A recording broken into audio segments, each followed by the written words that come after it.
theme. To her in haste, give her this jewel. Tell her my love can give no place, and bide no delay.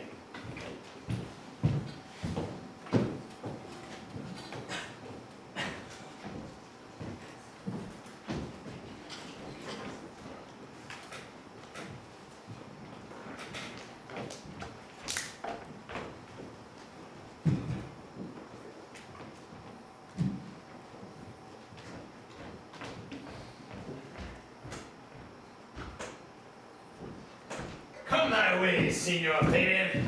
Nay, I'll come. If I lose a scruple of this sport, let me be boiled to death with melancholy. Wouldn't I love to see the rascally, niggardly sheep butter come to some notable shame? I would exalt man. You know, he brought me out of favor with my lady about a bear baiting here. To anger him, we'll have the bear again, shall we not, Sir Andrew? And fool him black and blue. Here comes the little villain.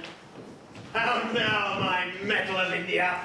Get ye three into the box tree, for Malvolio's coming down the walk, and he has been yonder practicing in the sun behaviors for the half hour. Observe it for the love of jesting, for I know this letter will make a contemplative idiot of him.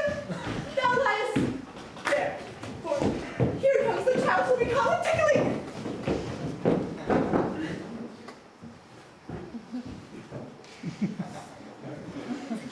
'Tis but fortune, all is fortune.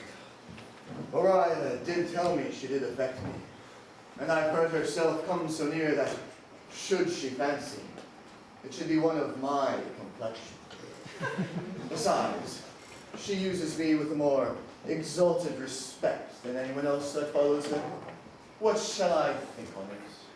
Here's an overweening rogue. Oh, peace. Contemplation makes a rare turkey propagand. How he jets under his advanced plumes. Slight, I could so beat the rogue. Peace, I say. To be Count Malvolio. Rogue! Pistol him! Pistol!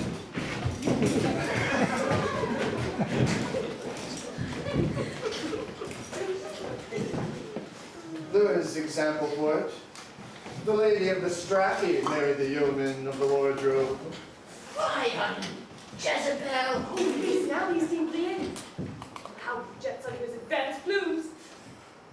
I've been 3 months married to her, sitting in my state, Bolts and shackles. calling my officers about me in my branched velvet gown, having come from a daybed, where I've left Olivia sleeping. Fire and brimstone. Peace, peace, peace.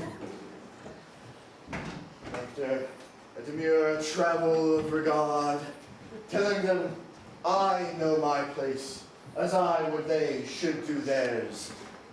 Two, for my kinsman Toby.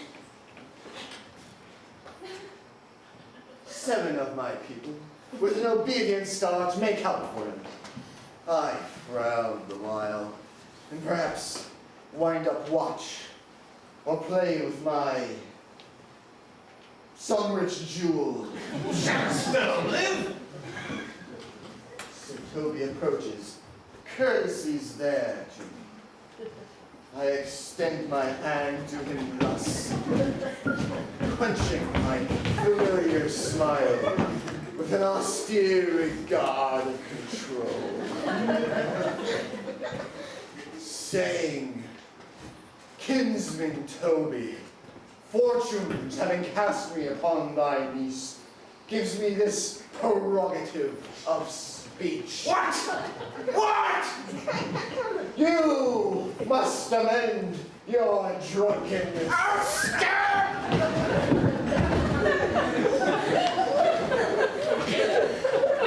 Besides, you waste the treasure of your time with a foolish knight. That's me, I large. One Sir Andrew. Neutral but many do call me fool.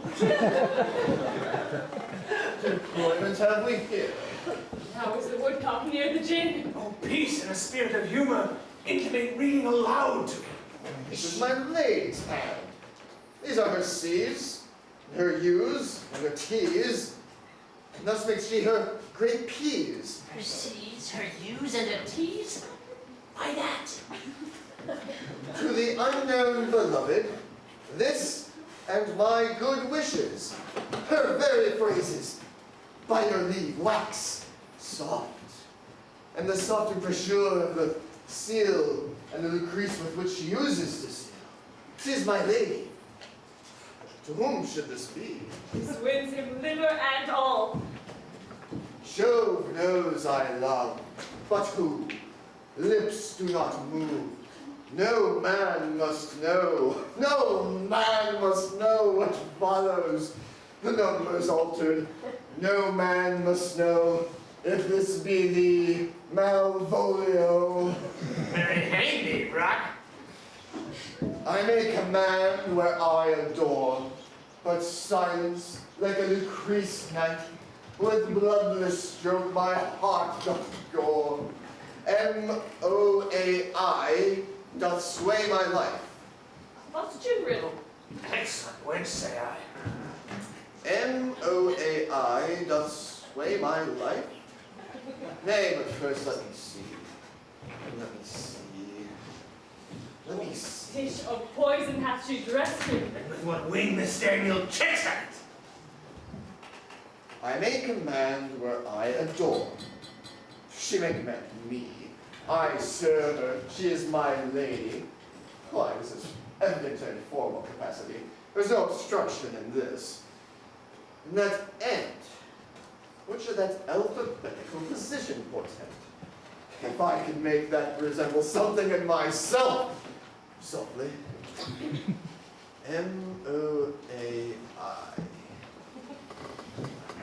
I make a package, not a cold scent. Sour will cry upon it for all that, though it be as frank as a fox. M. Malvolio. Did not I say he would work it out? The cur is excellent at faults. M. And that begins my name. There's no consonancy in the sequel. This suffers under probation. A should follow, but O does. And O shall end, I hope. Aye, or I'll cudgel him and make him cry, oh! And then I comes behind. Aye, if you had any eye behind you, you might see more detraction at your heels than fortunes before you. M-O-A-I. This simulation is not as the former, and yet, to crush it a little, it would bow to me, for every one of these letters are in my name. Here follows prose. If this fall into thy hand, revolve.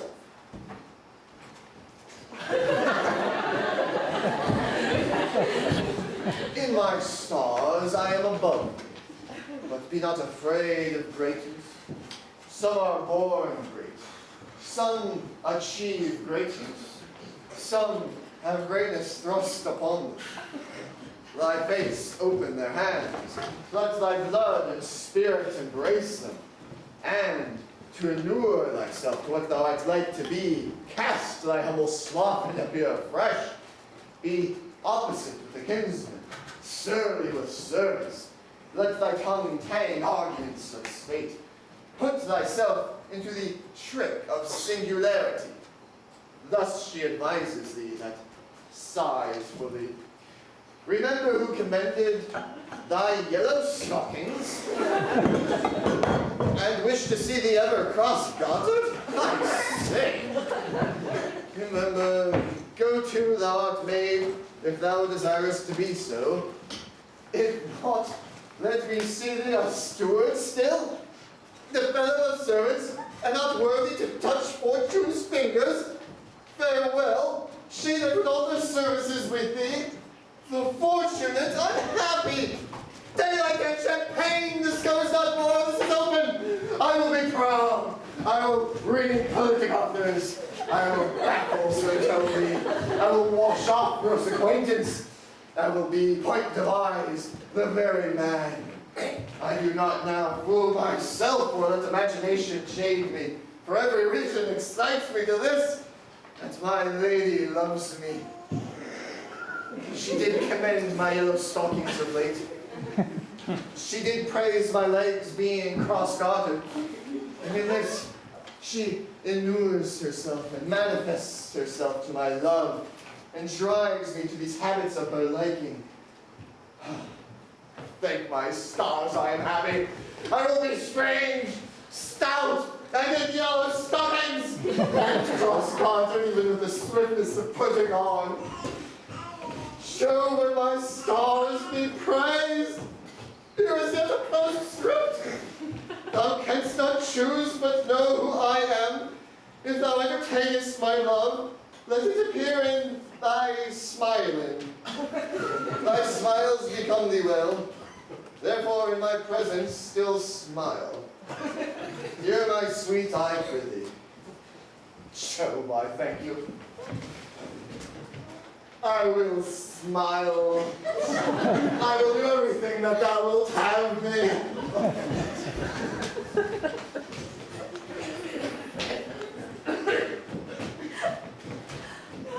Not give my part of this sport for a fraction of thousands to be paid from the Sophie. I could marry the wench for this device, So could I too. and ask no other dowry of her, but such another jest. Nor I neither. Here comes my noble gold catcher. Shall I become thy bondslave? Faith, nor I either. Shall I play at trenchel and set thy foot on my neck? Or mine either.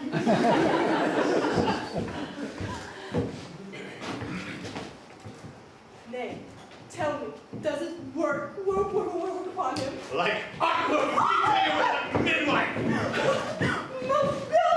Honestly, if you wish to see him, mark his first approach before my lady, for he will come to her in yellow stockings, of color she abhors, and cross-garter, a fashion she detests. And then he will smile upon her, which will make him a notable contempt. If you wish to see it, come follow me. To the gates of Tata, my most excellent devil of wit. I'll make one too.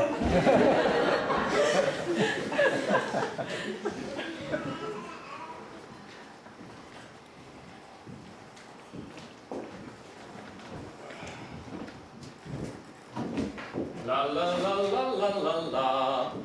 Labor and thy music. Dost thou live by thy neighbor?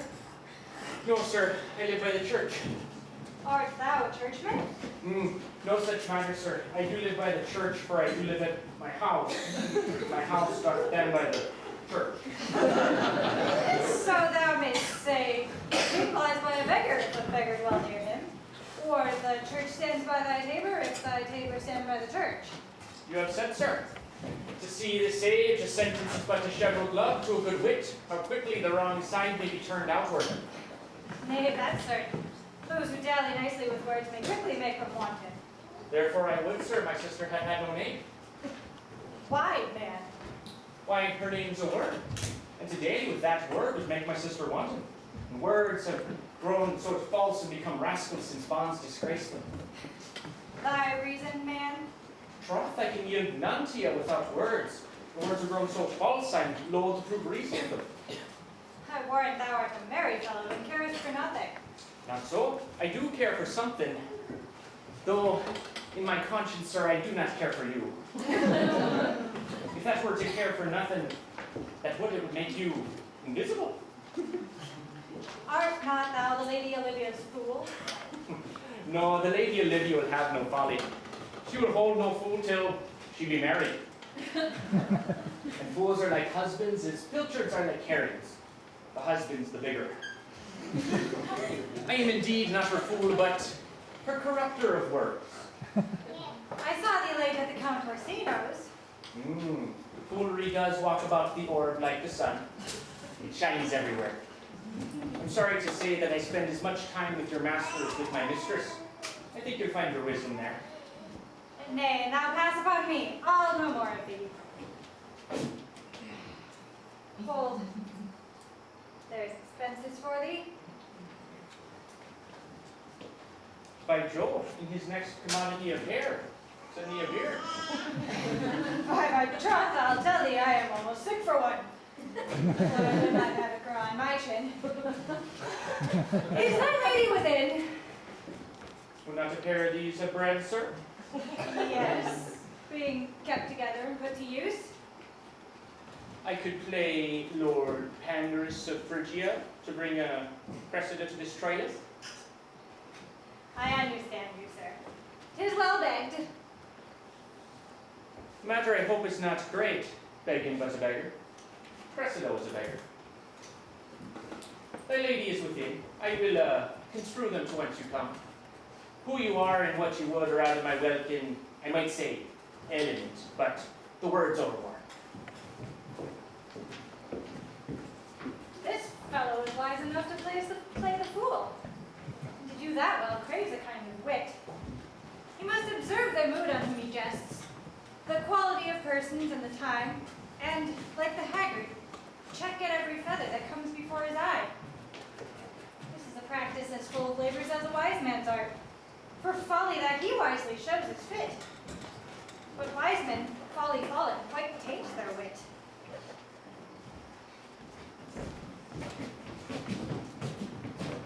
Save you, gentlemen. And you, sir? You regard, sir. Et vous aussi, votre serviteur?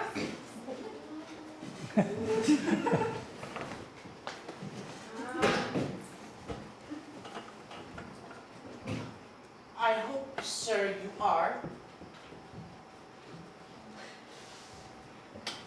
And I am yours. Will you encounter the house? My niece is desirous you should enter, if your suit be to her. I am bound to your niece, sir. That is, she is the list of my voyage. Haste your legs, sir. Put them in motion. My legs do better understand me, sir, than I understand what you mean by taste my legs. I mean to go, sir. To enter. I will answer with gate and entrance. But we are prevented. Most excellent and accomplished lady, the heavens rain odors on you. That you, sir, rare courtier. Great orders. Wow. My master hath no voice, but to your almost pregnant and vouchsafed ear. Otis, pregnant and vouchsafed. I'll get them all three already. Let the garden door be shut and leave me to my hearing. Give me your hand, sir. My duty, madam, and most humble service. What is your name? Cesario is your servant's name, fair princess. My servant, sir. 'Twas never merry world where lowly framing was called confident. You are servant to the Count Orsino. And he is yours, and his must needs be yours. Your servant's servant is your servant, madam. For him, I think not on him, for his thoughts would they were blanks rather than filled with me. Madam, I come to whet your gentle thoughts on his behalf. Oh, by your leave, I pray you, I bade you never speak again of him. But would you undertake another suit? I had rather hear you to solicit that than music from the spheres. Dear lady, Give me leave, beseech you. I did send after that last enchantment you did here a ring in chase of you. So did I abuse myself, my servant, and I fear me, you. Under your hard construction must I sit to force that on you in a shameful cunning, which you knew none of yours. What might you think? Have you not set mine honor at the stake, and baited it with all unmuzzled thoughts that tyrannous heart can think? To one of your receiving enough is shown. A cypress, not a bosom height for my heart. So let me hear you speak. I pity you. That's a degree to love. No, not a Christ, for it is a vulgar proof that very often we pity enemies. Why then, methinks 'tis time to smile again. O world, how apt the poor are to be proud. If one should be a prey, how much the better to fall before the lion than the wolf.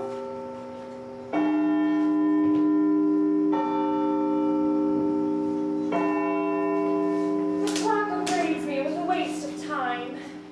Be not afraid, good youth, I will not have you. And yet, when wit and youth is come to harvest, you learn as a life to reap a proper man. There lies your way, due west. Then westward ho.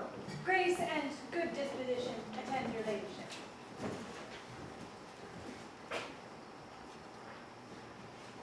You'll nothing, madam, to my lord by me. Stay, I prithee. Tell me what thou thinkest of me. That you do think you are not what you are. If I think so, I think the same of you. Then think you right. I am not what I am. I would you were as I would have you be. Would it be better, madam, than I am? I wish it were, for now I am your fool. Oh, what a deal of scorn looks beautiful in the contemptive anger of his lip. A murderous guilt shows not itself more soon than love that would seem hid. Love's night is new. Cesario, by the roses of the spring, by maidenhood, honor, truth, and everything, I love thee so, that mocker all thy pride, nor wit nor reason can thy passion hide. Do not extort thy reasons from this clause, for that I woo, thou therefore hast no cause, but rather reason thus, with reason better. Love sought is good, but given unsought, better. By my innocence, I swear, by my youth, I have one heart, one bosom, and one truth, and that no woman has. Nor never none shall mistress be of it, save I alone. And so farewell, madam. Nevermore will I my master's tears to you deplore. Yet come again! For thou perhaps mayest move that heart, which now abhors to like his love.